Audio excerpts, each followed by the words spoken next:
क्या होता है मरने के बाद? ये सवाल तो सदियों से इंसानों को सोचने पर मजबूर कर रहा है ना। आज हम इसी सवाल को थोड़ा खोलकर देखेंगे। चलो शुरू करते हैं ये मिस्ट्री वाली जर्नी। देखो, शरीर के हिसाब से तो मरने का मतलब है कि हमारे सारे ऑर्गन्स और सिस्टम काम करना बंद कर देते हैं। दिल की धड़कनें रुक जाती हैं, दिमाग सोचना बंद कर देता है और हम सांस लेना भी बंद कर देते हैं। साइंस के हिसाब से बस इतना ही होता है मरने में।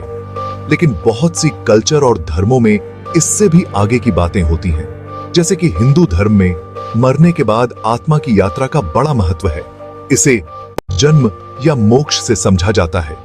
कहते हैं कि आत्मा शरीर छोड़कर या तो नए जन्म की तैयारी करती है या फिर मोक्ष पा लेती है, मतलब उसे परम शांति मिल जाती है।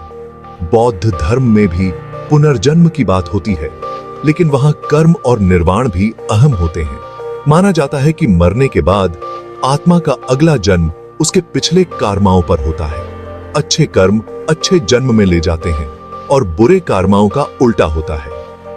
अब्राहमिक धर्म जैसे ईसाई और इस्लाम धर्म में मरने के बाद आत्मा स्वर्ग या नर्क जाती है। ये इस बात पर होता है कि इंसान ने जिंदगी में क्या किया और उसका विश्वास क्या था।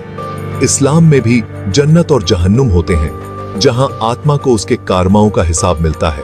इन सब बातों से एक बात तो साफ है कि मरना सिर्फ खत्म होना नहीं है, बल्कि एक नई शुरुआत भी हो सकती है। फिर चाहे आप किसी भी धर्म या सोच को मानते हो, मरने का सवाल हमेशा हमें जिंदगी के मायने और हमारे कामों के बारे में सोचने पर मजबूर करता है। तो अगली बार जब इस बारे में सोचो तो याद रखना, ये एक ऐसी मिस्ट्री है जिसे सब अपने अपने तरीके से समझते हैं।